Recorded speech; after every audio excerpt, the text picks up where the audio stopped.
Hello, my friend. Perez Hilton here. I'm a dork in the best way possible. Just looking normal today. And by normal, I mean wonderfully wacky. I'm wearing my daughter's Super Monsters headpiece, which she calls a wig. She's 3 years old. I'll let her call it a wig. I mean, it kind of is a wig. It's one of her 3 Halloween costumes. So looking forward to Halloween and so looking forward to today's show because there are a lot of topics that will get people heated, that got me heated. I get easily heated. It might be all the tea that I'm drinking and spilling. This one is a new one. I just tried it. It's a green tea with coconut. It's like I'm tasting health. So good. Anyways, I want to start off by talking about Megyn Kelly today. Boy, did this all happen quickly. Less than 48 hours after her blackface controversy in which she supported the notion of white people dressing up as black people and darkening their skin for Halloween as a costume. Less than 48 hours after that, according to reports, her daytime talk show at NBC has been canceled.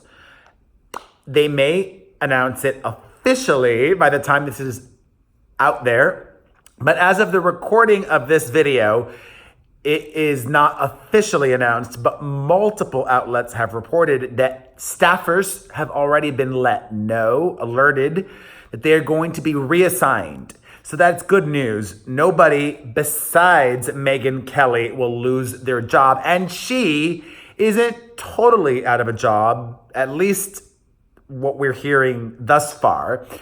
Her talk show was canceled, but she may keep a role at NBC News. And the talk show cancellation, that's not a surprise to anybody. I don't think it's necessarily a direct response to her blackface drama. I think this was going to happen anyways. And the blackface controversy was kind of an explosion that caused the implosion of the show quicker than it was supposed to happen. There's a lot that I want to say, and there's a lot of other fallout as well. I don't think Megyn Kelly should have been fired from her talk show because of the blackface controversy. Why? Well, let me just preface that by saying what she said was wrong, what she said was stupid, what she said was racist, what she said was ignorant, what she said was wrong. And she's acknowledged all of that. The big difference between what Megyn Kelly said and what Roseanne said is Megyn Kelly did not mean to be hurtful, even though she was. She did not mean to be offensive, even though she was. She did not mean to reveal her own inner racism, even though she did. Roseanne did mean to be racist and offensive and awful. Intention is so important. I've said this over and over and over again.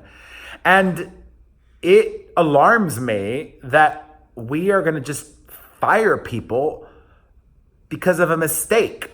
You know, the plan for Megyn Kelly was to keep her on the air at least through December. That was the first reports. You know, they could have kept her on through December. Who cares? You know, firing her over this offense, it disappoints me. What happened to helping ignorant people, helping educate others? And she did. I think she was sincere when she realized, oh, I effed up. Oh, wow, what I said was stupid and wrong and offensive and racist and hurtful. I mean, God knows you're not perfect, and neither am I. It's just, not everybody should be fired for everything. Intention. And not only that, she was also dropped by her agents, but she's lawyered up. She's gotten herself another lawyer this week and is already, through her lawyers, putting out feelers to other networks to see if she could land on her feet somewhere else if she doesn't stay at NBC News. I could see her on that show Dateline, but does anybody watch Dateline?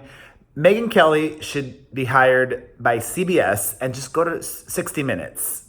I think she would do very well on that show. She could have some good interviews, some interesting pieces, and people actually watch 60 Minutes. I don't know if they watch Dateline. Although I read somewhere that CBS does not want to hire her. So that would suck for her. All right, in other news, from Megyn Kelly to Cardi B. Now, y'all know I love me some Cardi. However, I love being honest, and I expect honesty from others more than anything else. You need to be honest, always. It's, first of all, energy efficient. Secondly, the right thing to do. And thirdly, so easy for you to be called out or caught in a lie. In a new interview, Cardi B said that she was offered 6 figures, 7 figures, even higher. She was offered 7 figures. That means $1 million or more to share photos of her baby daughter Culture. Do you take me for a fool, Cardi B? Who? What outlet? What photo agency offered you $1 million for baby pictures? Outlets are not offering that much money anymore. It doesn't happen. Name them. Who offered you that? I don't believe you. I 101% think Cardi B is lying. Those days of paying $1 million for wedding photos or baby photos or this or that or the other, they don't exist anymore. Maybe a magazine or a TV show, somebody would have offered her $500,000, but ain't nobody offering anybody $1 million for baby pics. Anybody, nobody will get that much. Not even Cardi B, or especially Cardi B. People don't really want to see her daughter that much for $1 million or more. She said that in a new interview, and she's full of it. In more music-related news, Ariana, I think I'm going to start calling her that. Ariana, I'm totally going to start calling her that. Ariana Grande just announced her Sweetener World Tour. No sweetener, just the coconut. And she, regardless of whether I think is ready or not to tour, she thinks she's ready to tour. So starting in the spring, she's going to go on tour. And she chose the most bizarre promotional image for the tour announcement. You could not read the tour dates. First of all, what the F? Why would you have a tour announcement photo or poster or whatever you want to call it and not be able to read the tour dates? Where does that make sense? On what planet? Secondly, it was just a weird photo. There's like blue snot or just blue goop or blue something coming out of Ariana's nose and on over her mouth. It was weird. She's clearly sending a message. I love this. I need to bring this back in the future for another video. If only I could juggle. That'd be really rad, but I can't. All right. From Ariana Grande to Loudon. She is Latina. I wonder, Loudon is not a Spanish name though. Do her parents call her Loudon? Loren? But it's spelled L-A-U-R-N. Loren is L-O-R-E-N. I know Loren Medina. Oop. Oh well, I just gave her last name. Whatever, she's a friend of mine. And we grew up together, and she's a Loren, Loren, but I won't call her Loren because that's not her name. Her name is Lauren. So Lauren Jauregui, formerly of Fifth Harmony, has released her first solo single. It's called Expectations. The music video, I'll have the link down below. So after you guys are done watching and enjoying, hopefully, me, you can watch, read, and listen to everything I talk about. The links to it all will be down below in the description of this video, okay? So Lauren's new single, Expectations, the music video is low budget AF. It is a hot mess of a music video. The song is pleasant. It's not a hit in my mind, but it's not bad. I actually like it. She sounds good on it. It's kind of different. It's pop, but it's more kind of like Amy Winehouse light. And that's not a diss. It feels very pleasing on the ears in a generic way, kind of like Halsey. That's not a diss to Halsey. I like Halsey. And she does really well on radio. This new Halsey song, I don't like. And that song's doing really well on radio. Not the one with Khalid, but her new solo one. The awful one that she wrote about G-Eazy. Whatevs. What do you guys think about the new Lauren Jauregui song? Let me know in the comments section down below. In more music-related news, you guys...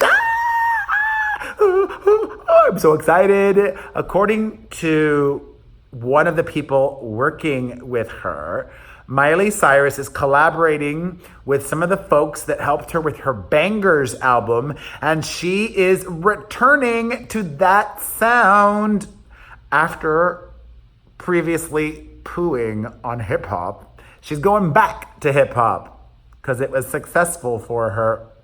And hip hop is the new pop, really. Hip hop is what the kids listen to. It's what's most streamed, and it's a smart move.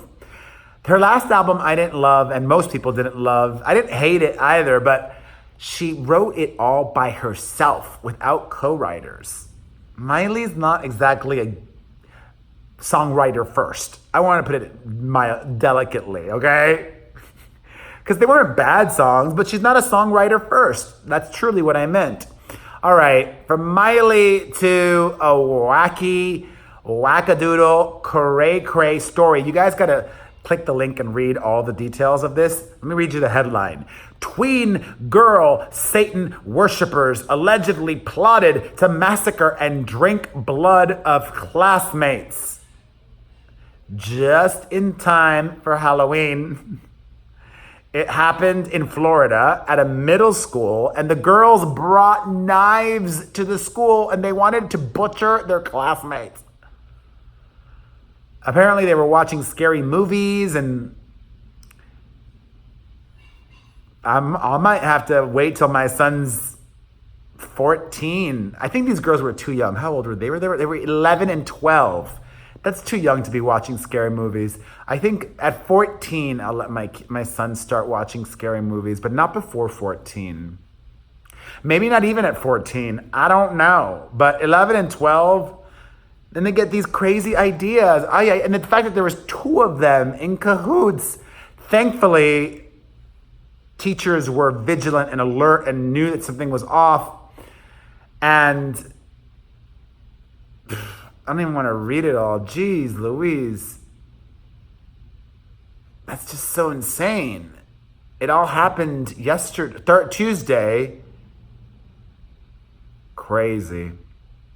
All right. I don't want to end on that note because that would be depressing. It's almost Halloween, and I saw photos of Kylie Jenner's daughter at a pumpkin patch. Cute. Until I realized Kylie Jenner and Travis Scott were there together, and they rented out the entire pumpkin patch. You have security. You don't need to rent out the entire pumpkin patch. Even if I had the money to do that, I just wouldn't. But they were cute pics of little Stormy.